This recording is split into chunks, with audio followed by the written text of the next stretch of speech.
everybody, my name's Carrie and this is The Creative Obsession. This is my channel where I talk about all things crafty and creative. I like to share the things I'm making and what I'm up to. And mostly it's quilting and knitting, so if you've stumbled across my channel for the first time, that's mostly what you will find. And if you're returning and you have subscribed, thank you so much for joining me. It's been a little bit longer between episodes because I did the tutorial for the table runner. I filmed how to do it, excuse me, and that took a lot of time. You will find that on my channel. And if you go under playlists, there is a playlist for tutorials and you can find it easily there if you want to go back to it and reference it there. I designed a table runner to be a quilting skill building techniques and then in the end you end up with a table runner. So I am currently working on filming and doing what I need to do for finishing the quilt. I mean, the episode or the tutorial was for how to piece it, and then now I'm working on talking about some quilting and how to do the binding so that you can finish it. So I wanted to show them off and because I want to give one away. In February, today is March 8th, 2018. So in February was my 2-year anniversary of having my channel, and so I wanted to do a giveaway. And I wanted to give away one of the table runners because I had made one to work through the design of it, and then I made another one in the filming of it, and I don't need to. So I'm going to give one away. So this is the first one that I made. And it has a white background. And I quilted the centers of the stars all the same. I don't know if you can see it. Just did some swirls, did some pinstriping in the border. Of course, I have to show you the spot where it's got a thread. And I did a mitered corner. Then the one that I made for filming is the same pattern, same fabrics for the stars, but I used a gray background. And I quilted it a little bit differently. And so I'm going to talk about that here in just a second. Did the same pinstriping, but I did a star in the corners. And that's that. I do talk about how to do piecing some backing. So that's in the finishing video that I'm working on.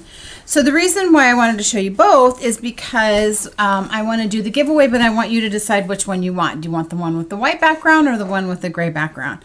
So go ahead and leave a comment below this video and just tell me which one you would want, white or gray. You don't have to say anything else, just which one you'd want, white or gray. I am going to have this be international. I'm going to try it.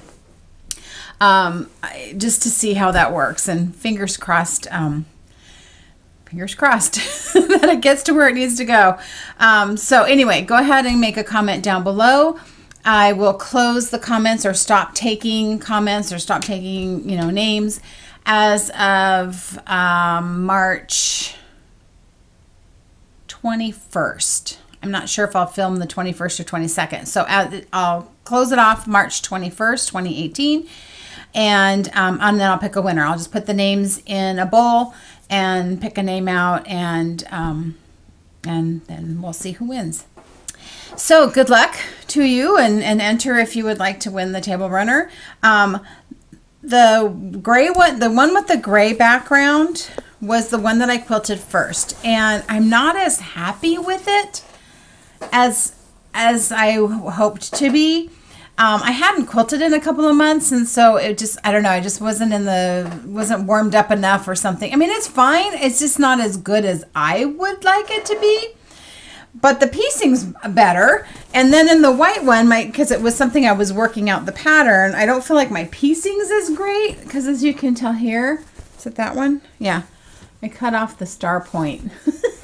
but I like the quilting better on that one. So you get to choose. Just know that this one isn't necessarily my best work on the quilting, but you know, it is what it is. It's a table runner. You're going to put something over it. So anyway, if you want to win that and enter, leave the comment below and let me know whether you would like the white one or the gray one. And so that took a really long time. It took me about a week to just do the filming part of it. Because I would film it and think everything looked really great, and then I'd watch it back and go, oh, I didn't show that right, or I didn't say it right, or something, and I'd have to refilm, and you know, I don't know. It just took a long time, and then to edit it all together. So that's why I kind of skipped some time in doing my regular bi-monthly episodes. But you know, if I do it again next time, I learned from it, and I will do things a little bit differently, but I think it turned out really well. And there is, okay, so I didn't write a pattern. So in order to make it and follow along, you follow along with the video, but I did create a PDF that gives the fabric requirements and then the layout so that you can, when you make all your pieces, you have a picture of it to see how you're supposed to lay things out. So the only way I could figure out how to make a PDF available for you to download is to put it in my Etsy shop. So I've got it in my Etsy shop. That link is down below. I put it for $1 because that just sort of helps me cover the cost of paying Etsy to put it on my shop and just the cost of the work and time it took me to do all that. So if you don't have to have that in order to follow along, but if you wanted something to print out to just have the diagrams of them, that's what that's for. So anyway, that's that. It kind of sparked my the quilting bug a little bit more. You know, I haven't made a quilt in a really long time because I just sort of got really burned out on it by doing the long arming for so long. But I dug out, I gotta show you what I'm gonna do next. And so I bought this pattern and the fabric for it and everything a few years ago, but I'm gonna actually work on it. So I'm gonna make the Fancy Forest by Elizabeth Hartman. I had planned on doing this for my niece Ella and for her graduation. So she graduates in a couple of years. She's a sophomore right now, so she has a couple more years before she graduates. And I just thought it would be just kind of a neat quilt. I love the design of it and everything. It ends up making a pretty good size quilt, 67 inches by 91. So really it would probably fit on a full-size bed. It's a lot of pages. It's a lot of information. So I have the pattern. It's going to be this gray background, so kind of a silvery gray. And then, sorry, the fabric I'm going to use is I have this fat quarter bundle, and it's Rhoda Ruth. Rhoda Ruth is the line by Elizabeth Hartman. It is the fabric she used in the pattern. So I have that, and then I have solids to add in with it. So between these two fat quarter packs, I've got, I don't know, like 50 fat quarters between the two. Oh, no, I have like 55 fat quarters, which is plenty, way more than I need. Then I'll be able to make that. So like I said, I've had this for a few years and thinking, oh, I've got all kinds of time. I need to get going on it because this is going to take a while. So hopefully you'll see some progress on that in future episodes and just kind of show you how it's going along. It's not paper piecing. It is just cut pieces, and you end up doing kind of, okay, I can show this. You kind of do like segments in colors. So you make like little mini quilts and then put them all together. So it does have, with quilts like this or patterns like this, they have like a color card. So I'm going to take whatever fabric, I'll take a little square and I'll stick it on so that when I follow along with the pattern, I know that I need fabric 1 in group A is whatever color. And then that helps as you go along with the quilt, and it's kind of helps with the roadmap of it. So I'm looking forward to it. I just need to like clear the decks to be that's what I'm working on, so that I have some in the right headspace to do it. Because starting that table runner, I hadn't quilted in quite a while, and so then to just come up with the pattern and you know the techniques and the measurements and all that, it took a little while. I just kind of had to turn on that part of my brain that I hadn't used in a while. And so once that kind of started to go, then I was good to go. So look for that in the future. I figure if I put it out there, that'll really make me kind of hold to it, because I feel like, you know, if I tell you guys I'm going to do it, then I'm going to hold to it. Sorry, the lighting is changing. It's been really stormy today, really windy and rainy and awful. Of course, when I went out to go grocery shopping this morning, it was like blowing and raining and all that. And now the sun's coming out. But I can see that it's not going to stay out for very long, so the light's going to kind of change a little bit. On the last episode, I was in the middle of making my knitted shawl for the Rose City Yarn Crawl 2018 Mystery Knit Along. Excuse me. And I finished it and I love it. So I want to show you. So here, this was clue 1 where you did this garter alternating colors. And then you did this little kind of brick sort of. Then you moved into this lacy section, and then the final was these wavy lines. So my shawl is quite large. Let's see, halfway. It's probably a good 6 feet, which is nice because I feel like it's very wearable. I use Destination Yarns Grand Prismatic Spring colorway for that orange variegated, and then the blue is something that I picked up at the Yarn Crawl 2 years ago, and I'm not for sure whose yarn it was because the belly band came off. So it's really lovely. It's a nice size because the triangle part's not super deep, so I feel like I can wear it pretty easily. I probably won't wear it today because it doesn't really go with what I'm wearing. Oh, goodness. I have to do this in front of a mirror. Keep grabbing there we go. And so anyway, it's done and it's lovely. When you block it out at the bottom here, I kind of pulled out these little waves, and so it did give it just a little bit of a scalloped edge on the bottom.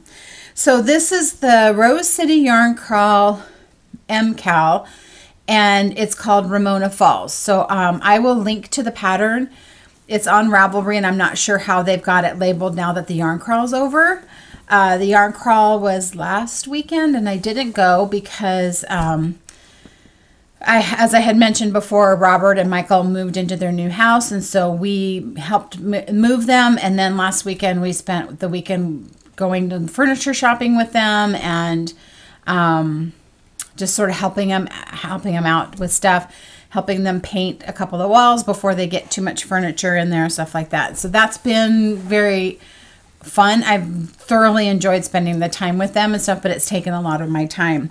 So they're getting pretty settled now. They've got some furniture on order. We're just going to wait for that to come, but we've got them pretty well situated. They had neither one of them had ever really painted, and so Jim and I have painted a lot, obviously, having lived in different homes, and obviously this room's painted. So we went over to help them, and they both were like, yeah, we're not painters. We don't like to do this. So I don't know if they're going to paint anymore, and if they do, then we may need to go over and help them. But that's been really fabulous to spend that quality time with them. So I feel like my crafty energy and time has been spent working with them, and so I don't have as much finished stuff to show you. So it may be a little bit shorter, but anyway, kind of did a little squirrel thing there. So my Rose City Yarn Crawl shawl is done. I also finished both of my mitts for the Counterbalance mitts.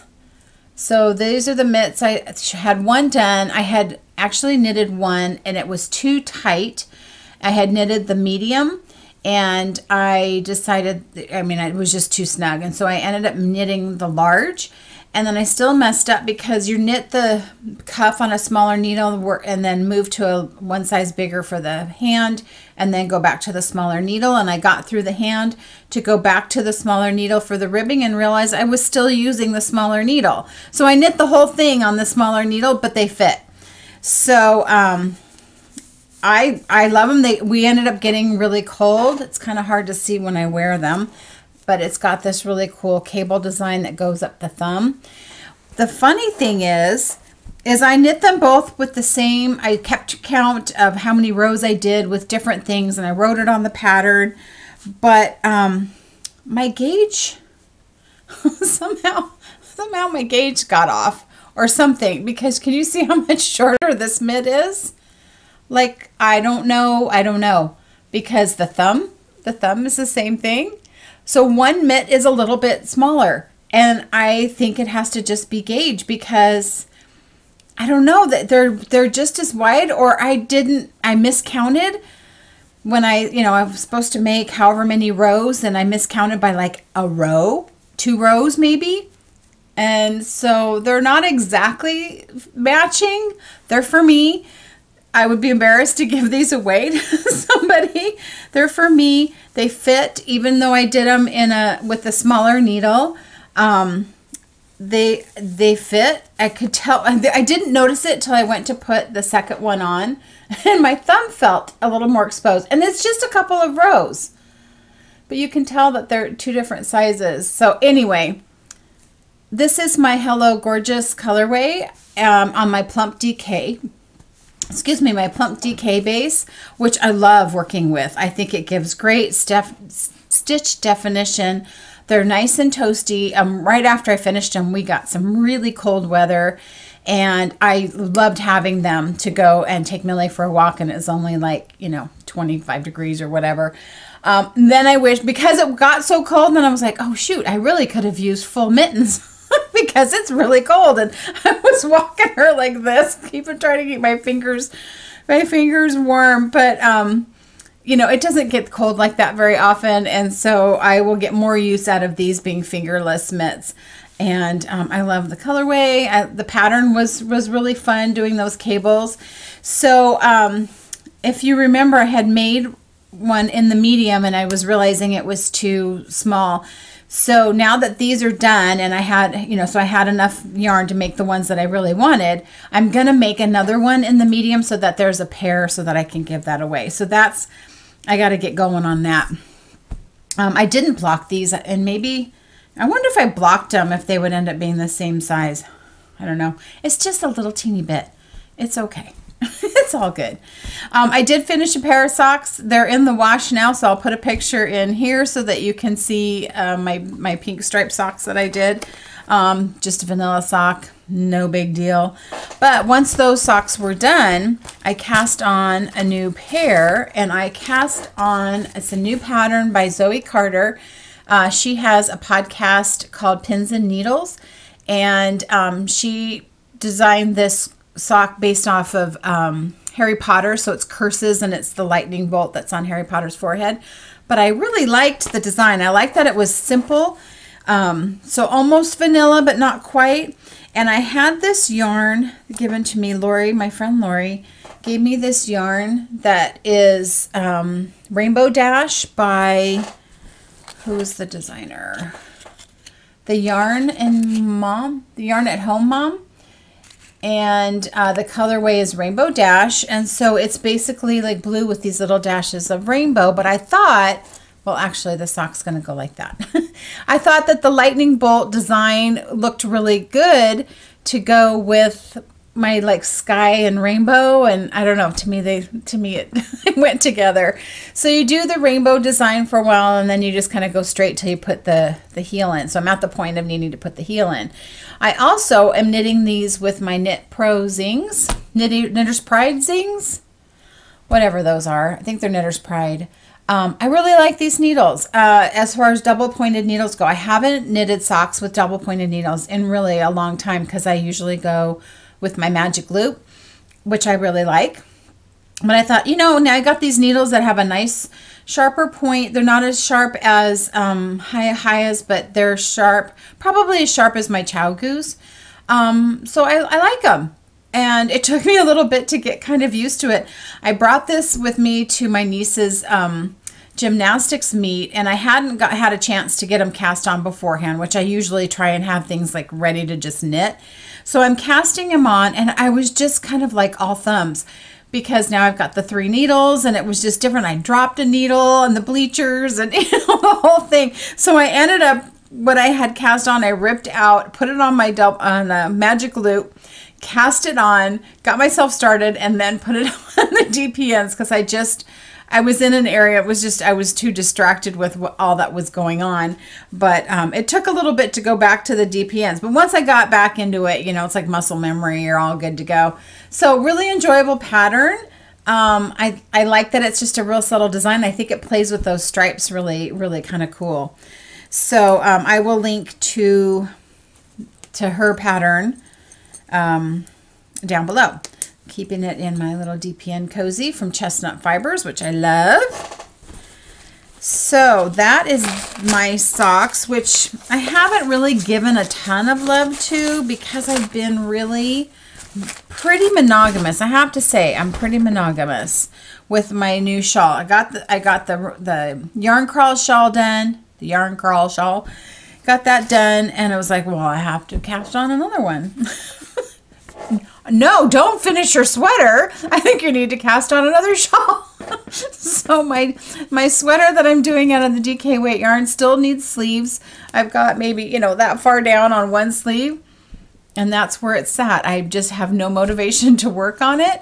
I love it. I love the yarn. I think it's going to be great. I don't know. It's the sleeve thing, I think, which I never really understood, because you're like, it's like knitting socks or whatever. I don't know. It's the whole, like, I get knitting around, then you got to flip the whole sweater around and all that. So that's kind of stalled me out. Plus, you know, you go for the new shiny things. So I really wanted to knit a shawl out of this newer colorway of mine called Wildflowers. And so I started the Nurmilintu shawl. So there you go. It's got these garter sections and then this lace, couple lace sections. So now I'm doing some more garter, and then I'll do a final lace section. So I threw in some lemongrass. That was the green color that I showed on the last episode that I thought I was going to call Granny Smith. But then once it was dry and sat there, I'm like, it just doesn't feel like it. So my friend Kristy helped me name it, and we named it lemongrass, which I think fits it much better. And so I thought, oh, just throw a little stripe of that in there. But here's the picture of the shawl. What I'm thinking of doing is on this bottom lace section that'll be across the bottom, I'm thinking of throwing in some orchid. So that'll be there. Once I get going, I have to do more of this garter, and then I thought I'd put that in there. What do you think? Is that going to just be weird?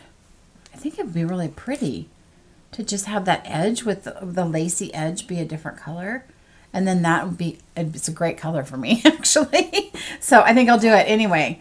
So this is my orchid color on my lovely sock base. That's my old base. And this is Wildflower on my new cushy sock base. Love working with this. But I think that's a good color combination. So I have to do maybe 10 more rounds or 10 more increases or whatever. And then I do the lace section and it'll be done. But I've just enjoyed working on this so much that this is what I choose to pick up. I think the combination of the pattern and the yarn, it just is working. So, yeah, you know, and the pattern, the lacy part, you know, it's a concentration thing. And every once in a while I'd get to the one spot where you're supposed to, like, you know, knit 2 and then knit the last stitch, and I'd only have 2 stitches left, so I just would knit 1 and knit the last stitch. So every once in a while the stitch count gets off by 1. It's me. I know it's me, because I don't know though, I'd rip it out and I'd try it again and it would still do it. So maybe it's the pattern. I don't know.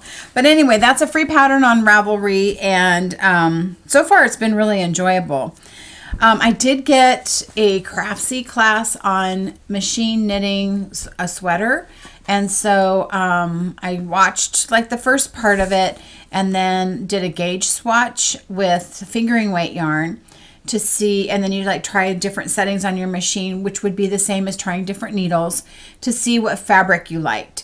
And I got a fabric that I liked, and then there's this whole worksheet you can work through that you take what your stitch count and row count is and multiply it by these different numbers, and this is how many needles, stitches you have to cast on and how many rows you have to do to get that length, and it's all this math. So you make the sweater out of whatever yarn you want. I really wanted to do fingering weight, but for the gauge that I liked fabric wise and for the size I need more needles than my machine has. My machine's only got 132 needles and I need 145 or 140 something. And it's like, okay, I can't make that work because it'll be too small if I don't use up more needles. So I gauge swatched with my Plump DK base, and I have plenty of needles to make it out of the DK base. I just don't know if I want a DK sweater. I really want to knit a sweater on my machine. And so at this point I need to knit it with DK. And I think that's just going to be a really warm sweater because the pattern is for a simple pullover type sweater. So it's kind of like, your first sweater, learn how to do it. And then you can take that basic recipe and tweak it. You can, add cables, you can do color work, whatever. But it's like, here's your basic recipe and then, see how that fits and see how that works and then go from there. So I really think that that'd be the best way for me to knit sweaters.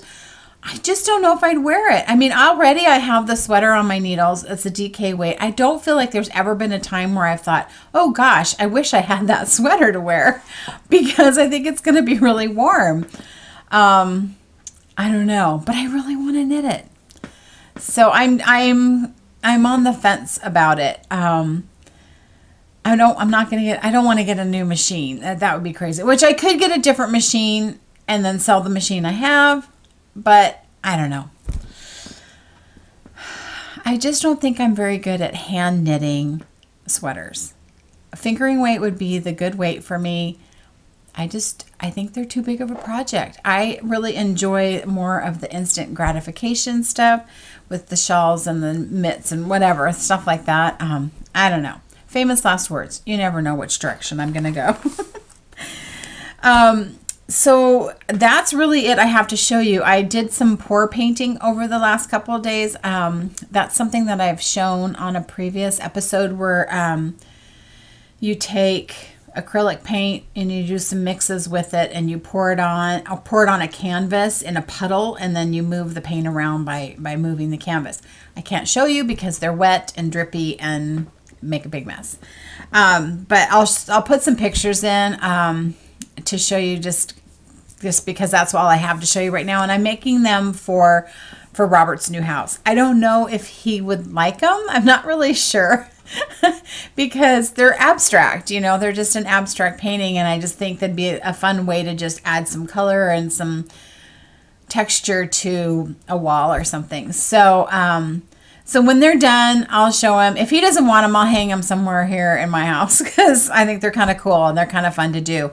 So that whole mess is downstairs. Jim never knows what he's going to come home to, I swear. I've been really excited about some podcasts that are coming back. The Dogstar Knits podcast, Makecast, whatever, with Jake and Ray. I love those guys, and I'm so happy that they're settled enough in their new house that they can start podcasting again because I just love hanging out with them. Kristy Glass is starting her Manch, which is men who knit in March. So it's her Manch series. So that's always interesting. And Lolo Did It. She got moved into her new studio. And so now when she talks to you, she has all this gorgeous yarn behind her. And so she's always really fun to watch too. Along with the other regulars that I watch. I also just finished listening to a book, so reading a book, listening to a book, and it's called Stranger in the Woods, and it's based on a true story of Christopher Knight, who at the age of 20-ish decided to just walk into the woods and live alone in the woods as a hermit. And so he did, and he was in Maine in the woods. Nobody knew where he was for 27 years or something like that. And so it was kind of his story on what he did and why. He's still not really sure why. He was a very odd, interesting person.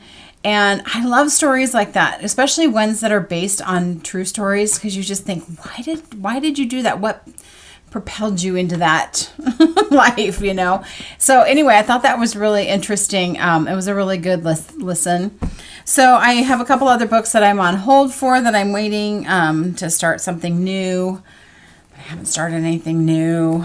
A show that I've started watching on Netflix. It's just one of those kind of guilty pleasure kind of shows. And it's called Zumbo's Just Desserts. And it's filmed in Australia. And it's like a cooking show, but they make desserts. Oh my gosh, it's so interesting to me. I just find it so interesting how creative people can be with different mediums. So they're just using sugar and flour and butter and all those kinds of things to make these unique things, these creations. And I think, you know, I hate to cook. I don't like making dinners and all that kind of stuff, but I like to bake. And I don't do it as often as I would like, because baking's generally fattening. I try and stay away from that.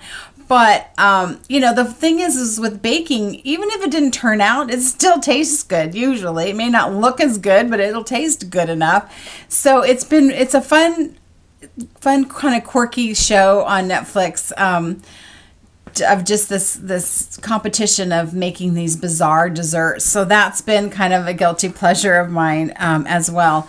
I watched the season 1 of Big Little Lies on HBO. My gosh, that was good. It was good and disturbing, but it was really good. I had heard a bunch of buzz about it, and I thought, okay, I'm going to check it out, and I got sucked right in. So I don't think there's a season 2 yet, but season 1 was good. It was worth subscribing to HBO for a short time to watch that. So that's, you know, got through all the Olympics and totally enjoyed that. And so that's about all I got going right now. So for now, that's all I have. Enter to get a table runner if you want it. I am going to be hoping to get back to the dye pots next week. It's been a few weeks since I've dyed anything, just because of everything else that was going on. So gonna get back into doing that, but I still have lots of lovely yarn in my shop if you want to check it out. And I'm gonna maybe start making a quilt. So, you know, I'll be busy, but I'll take you along. I'll show you what's going on. So I hope you're all well, and I hope you're enjoying your craftiness, whatever it happens to be, and I will see you next time.